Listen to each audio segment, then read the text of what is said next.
Do you have to throw on your favorite true crime podcast before bed in order to fall asleep? Same. And it's the very reason that I created Serial Napper. My name is Nikki Young, and I'm here to lull you to sleep or perhaps to give you nightmares with some of the craziest true crime stories that you've never heard of. Each episode of Serial Napper features a different true crime story told succinctly the way that it happened. Just the facts, ma'am. My focus is on unsolved crimes that need more attention, cold cases, and wrongful convictions. While true crime shows can sometimes be graphic in nature, I ensure that the story is told in a way that is respectful to the victims and their families. Now, when it's time for bed, you can look forward to 30 minutes of well-researched and detailed case files while you get your beauty sleep. Find Serial Napper on Apple, Spotify, YouTube, or wherever you like to listen to podcasts. Sweet dreams.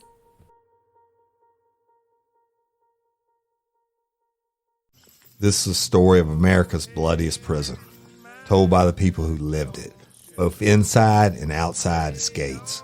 The brutal history as you've never heard it before, from its origin as a slave plantation to its gradual growth as the bloodiest maximum security prison in America. Come with us as we take you through the gates. In ways that you've never heard before. Bloody Angola. Welcome, listener. I'm glad you're here. Take a seat next to the fire.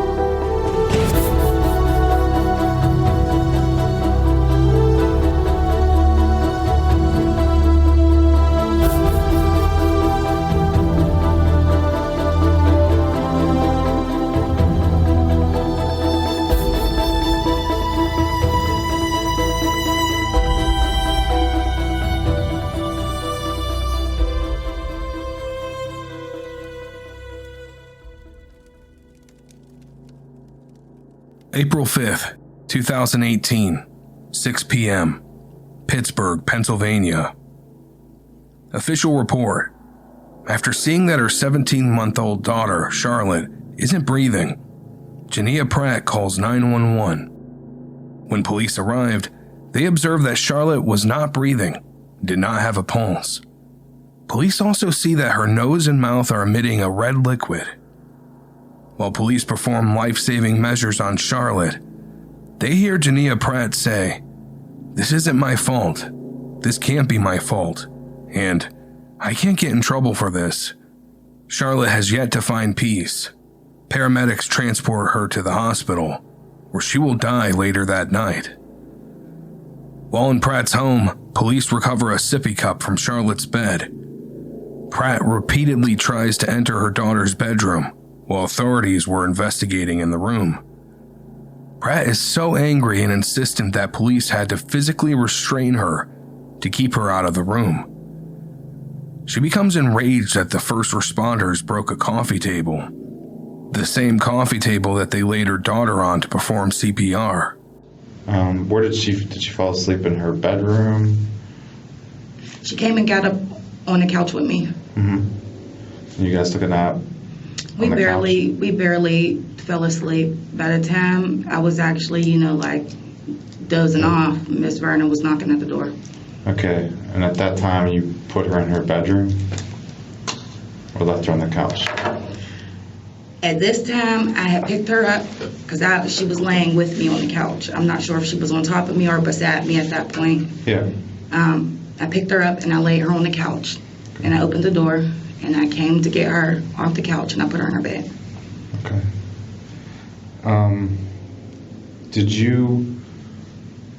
Did she eat or drink anything? My boyfriend told me he made fish sticks and I want to say like French fries or something.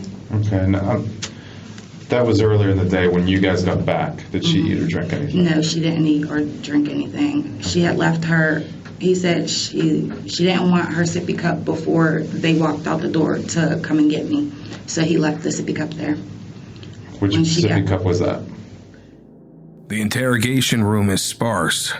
Gray walls, a table and chairs, and 3 people. Jhenea Pratt and 2 officers sit at the table. On the table, a pack of Newports for Pratt, her lighter, 2 disposable plastic cups, and a notepad. To my knowledge, it should have been the pink one. The pink sippy cup? Mm-hmm. And where was that located? I'm not even sure. I wasn't there. Did he have that or did she have it? It was left. It was left there. She didn't want it on the way out the door. Okay. When you say on the way out the door, you mean? When they left to come and get me from school. Okay, when you came back, did she, that pink sippy cup, do you remember I what didn't it even was? see the sippy cup. Did you give her the sippy cup at all? I didn't see the sippy cup. Okay. Do you remember it being in her bedroom? That sippy cup? I think I might have found the sippy cup on the way to, I'm not sure. I just remember, I believe, putting the sippy cup in her bed with her. Okay. Did you put anything in the sippy cup? No, there was a red liquid in it, and I know we had Huggies. Yeah, I remember seeing some Huggies in there. To be more specific, Happy Drink Huggies. Is that what they're called? Mm-hmm. Okay. Did you, when you were living, I'm just going to show you the picture. This is,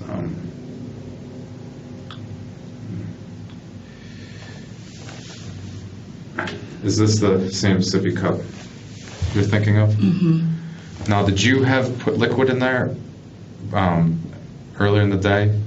Yes. You did? Mm-hmm. Okay. It's interesting that Pratt shows almost no emotion during this entire investigation. Moments that usually elicit a response, they all fall cold.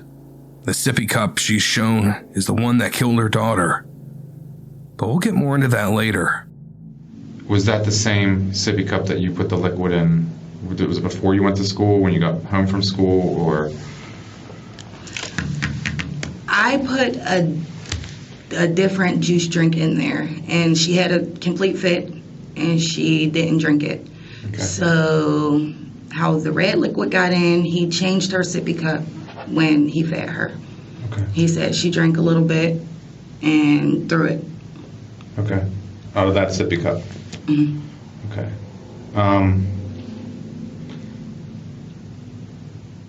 When you lived at that address, did you get anything delivered in the mail from overseas? I had just ordered her entire room from Walmart. I don't know if that came from overseas or not. Well, Walmart won it. I'm saying, like, did you order anything that maybe that might not have, that might have been out of the ordinary, any type of anything from a different country? No, my mother purchased the baby gate that was in her room. Okay. I believe she purchased that from Walmart also. There would be no reason like you would get any packages, say, from China or from Japan or anything like that? Like directly from them? Yeah. I don't think so. Okay. But to your knowledge, you... I ordered everything from Walmart. Okay. So just to be clear, the stuff that was in that sippy cup, you did put in or you did not? I did not. Okay. Okay. Do you have any idea?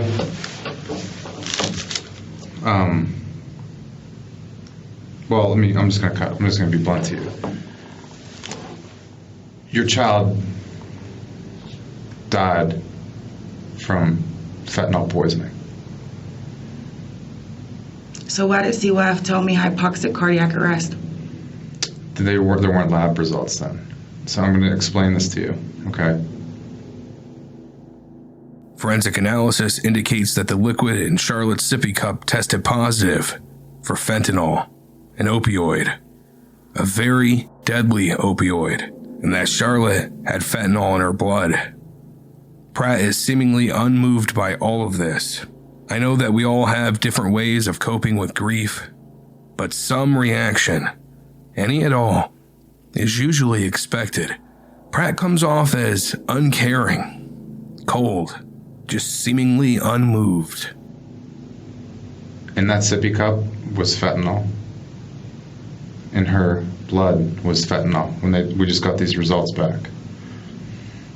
It's the same type of fentanyl that people are overdosing every day in Pittsburgh and dying from. Same exact type. Okay. So I need to know how the fentanyl got in the sippy cup. Because right now it's not an accident. Okay.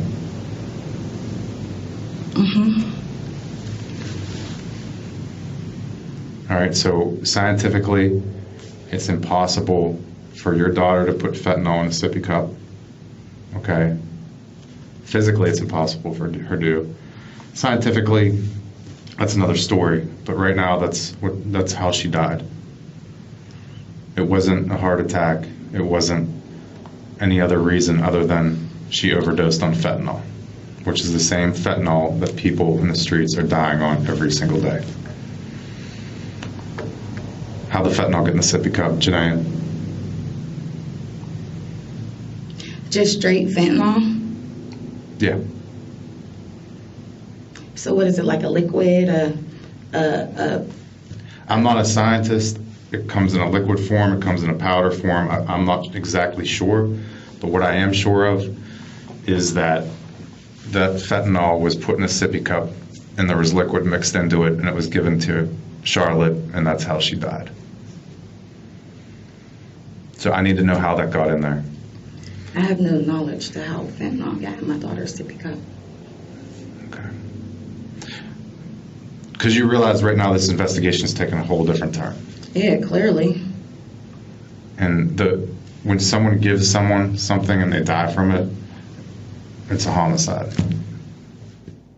The analysis shows the concentration of fentanyl in Charlotte's blood was approximately 1,000 times an amount fatal to adults. The autopsy performed on Charlotte concludes that poisoning was the cause, and homicide was the manner of baby Charlotte's death. She had enough in her system to kill an elephant, or 2 horses.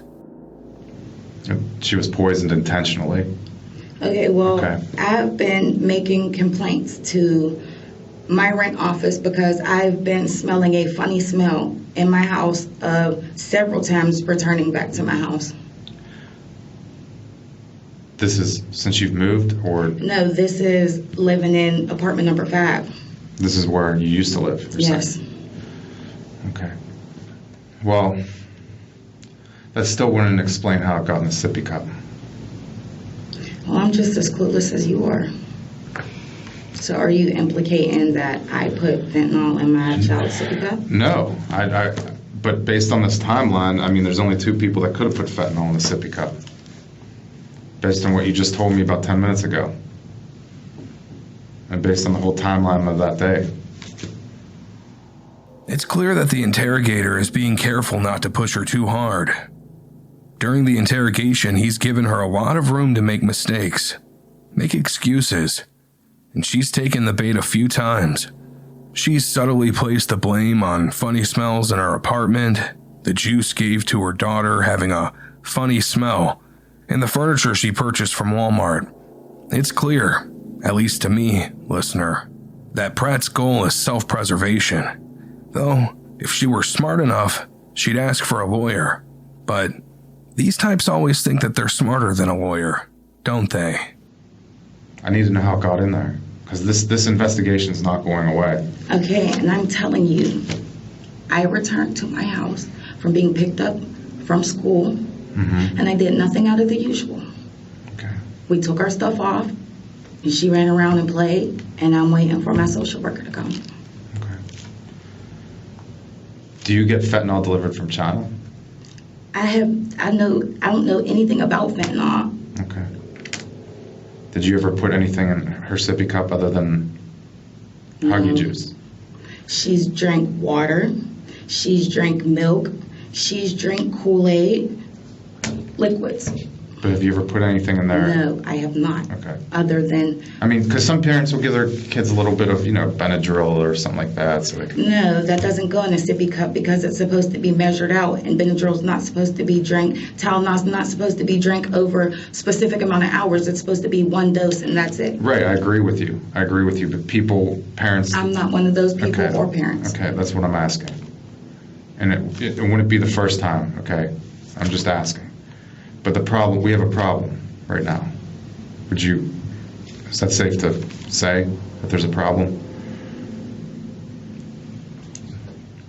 I mean, I have to figure out how this got in there because your baby can't tell me.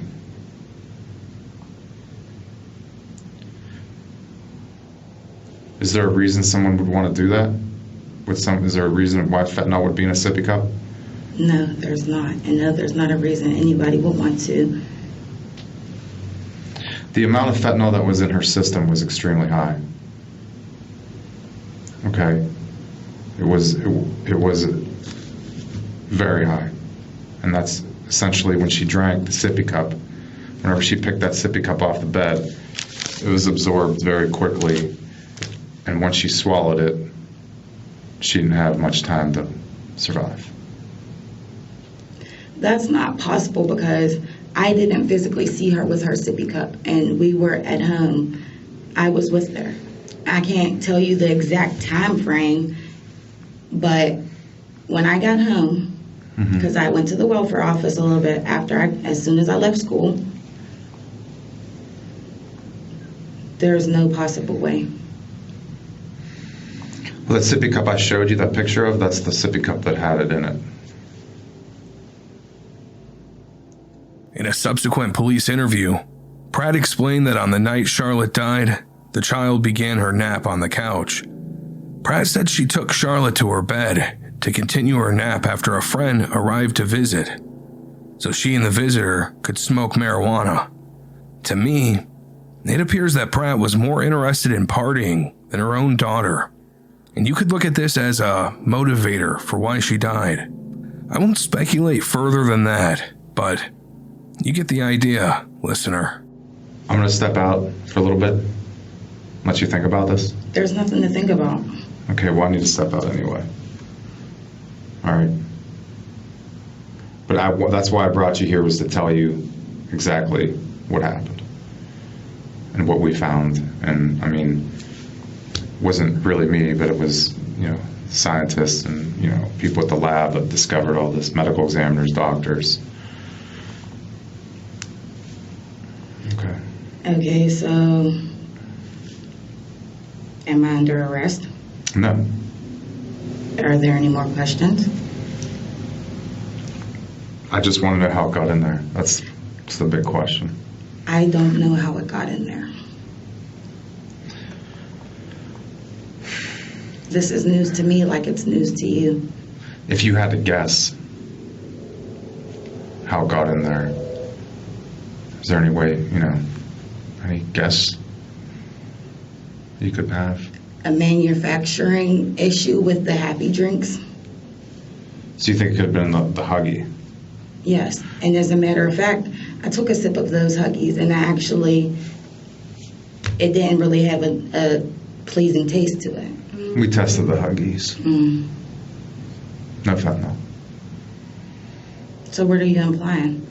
I'm asking. I'm just asking straight up how it got in there. And I'm telling you straight up, I have no clue how it got in there. No clue. Is this something your boyfriend would have done? He has kids of his own. Why would he hurt my child? Well, did anyone else have access to the apartment? Maintenance people, the people who run the place. So other than the maintenance people and people that run the place, the only person that has access to it is you and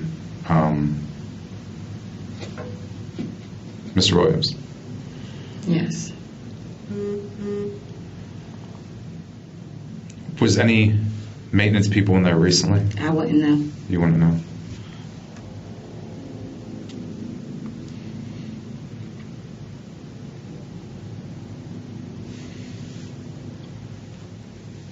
Was anyone in your house that uses heroin? I wouldn't know what people's personal drugs they use. But to your knowledge? No. Did you have any people in your house that use heroin? No. Do you use heroin? No. Does your boyfriend use heroin? No. Other than smoking weed, do you do any other drugs? No. While incarcerated and waiting for trial, Pratt mentioned her daughter's death to several inmates. She commented to them about the nature of Charlotte's death.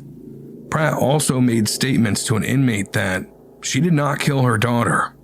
She did kill her daughter. She did not mean to kill her daughter. That her daughter was in her care when she died, so no one else could have killed Charlotte, and that Charlotte did not die while her boyfriend took care of her. Pratt also told an inmate she, quote, didn't want a damn girl anyway. All right. Well, it's my job to find out how this got in there, okay, at this point. And this isn't going to go away. This investigation is not going away until I find out. Okay. When you find out, you let me know. I definitely will. Any further questions? I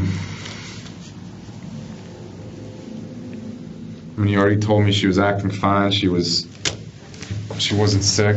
You guys got home, you take a nap. You fall asleep together on the couch. Social or the Urban League lady comes, you take her into her bedroom. She falls asleep in there, Urban Lady leaves. She was asleep before I put her she was in still bed. asleep. She stayed asleep, Urban Lady left. And you went to check on her, and that's when you found she was unresponsive. And there was that pink sippy cup on her bed. And you called 911. Police showed up first, and then the medics. Correct? I don't know who showed up first, honestly. Okay.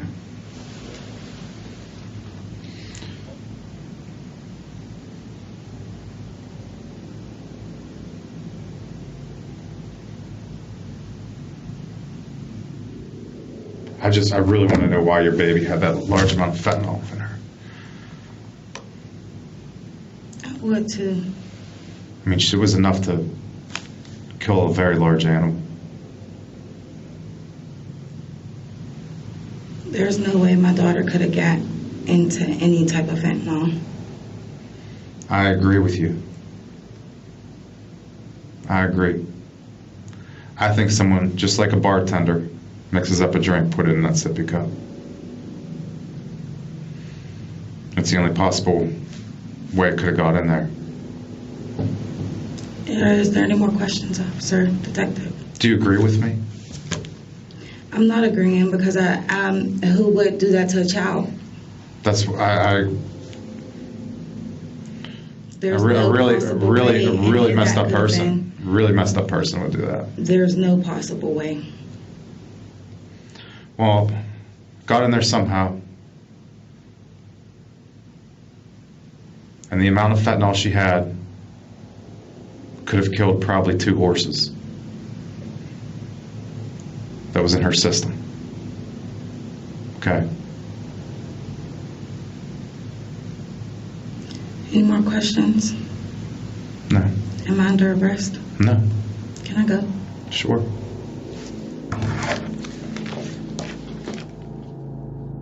There was fentanyl in her sippy cup. Yeah, that's what police say killed a 17-month-old girl. Tonight, her mother's in the Allegheny County Jail, charged with homicide. Bob Allen with more on that story. How did the fentanyl get in the cup? I mean, we have some idea. I'm comfortable that we can charge somebody, and I've authorized that. Police say Pratt and a male babysitter denied putting fentanyl in the child's cup. Authorities believe the baby got sick and died a short time after drinking from the cup. They believe Pratt was the only person with the child that afternoon. According to the police report, Pratt was hostile and uncooperative at the hospital and hasn't said much since then. We tried to interview her.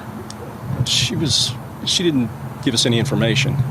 It was kind of, I hate to characterize her attitude, except that she was interviewed and she was not helpful. And it's her child. Meanwhile, Zapala says new sentencing enhancements call for harsher penalties for offenders. When you put fentanyl in play and somebody dies, I want to see you go to jail. What the sentencing enhancement will do is put somebody in a penitentiary. A woman convicted of killing her 18-month-old daughter was sentenced today to up to 10 years in prison. Jhenea Pratt was found guilty of involuntary manslaughter this summer. Prosecutors say that her daughter, Charlotte, died after drinking from a sippy cup that had fentanyl in it. In June 2019, Jhenea Pratt was ultimately found guilty of involuntary manslaughter in the death of her daughter. She will serve somewhere between 5 and 10 years in prison, a sentencing that I don't find long enough. The judge made a statement at her sentencing that I think is worth reading here. I'm going to read part of it. Quote, I find that any lesser sentence would diminish the seriousness of the crimes which you have been convicted. I find the confinement is required both to deter you and also to deter those who may be tempted to put themselves in a similar situation. I find that if you were granted probation, there would be an undue risk that you would commit another crime. I am also considering, in addition, the violation of trust you held towards your daughter. This child has no one here today to speak on her behalf, except for the prosecutor, who never even met her and only saw pictures of her after she was cold and dead. Charlotte is essentially a forgotten victim here, but she looked at you, and to you only, as her source of safety and protection and support. She was wholly dependent on you, and you betrayed that trust that was your responsibility to uphold. I also find what could be classified as an expression of remorse. But again, as I am the judge who is in the courtroom right now, and I am the judge that actually has the opportunity to witness you and observe you, I find that your showing of remorse is nothing more than a box to be checked on your list of things to do when you show up at sentencing, to find you to be a callous, cold-hearted, and remorseless person. This has been the theme that I have observed over the hours and days that I was forced to sit in this chair and listen to your voice talking about this incident in a cold, calm, and frankly aggressive and confrontational tone. The interactions, especially that you had with the detectives who worked tirelessly and denied many other equally valid cases their expertise and time by pouring hours and hours into this particular investigation, was especially chilling, and I do not think that can translate for the Superior Court by a cold-hearted record. One would have to see it and hear it for their own selves. I also reject any insinuation that this was somehow the fault of your then-boyfriend, because I saw and heard Mr. Williams testify on the witness stand. He seems to me a very dull-witted and simple fellow who was completely incapable of carrying out the poisoning that happened in this case, because there's really no other words for it. You know, fentanyl simply does not telekinetically elevate itself into a sippy cup. Mr. Williams has absolutely no reason to cause your child to ingest fentanyl. I reject, and I believe that it's appropriate based upon what I saw and heard, to reject any insinuation that he is responsible for the child's death. I believe the prosecutor's explanation and characterization is accurate that you did slip a few times, and that other times you simply came out and basically said you didn't want that child. Primarily because her father must be a difficult individual to get along with, I suppose. But most importantly, however, in my consideration of the nature and substance that took your daughter's life, Dr. Zhu, an experienced forensic pathologist for nearly 11 years, testified that there were 1,100 nanograms of fentanyl in this poor baby's blood.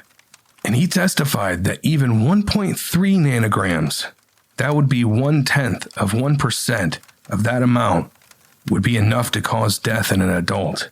I think the detective's characterization, and frankly yours, that there was enough fentanyl in that girl's system to kill a horse, is absolutely accurate. Dr. Zhu indicated this is the highest level of fentanyl that his office has experienced in 10 years.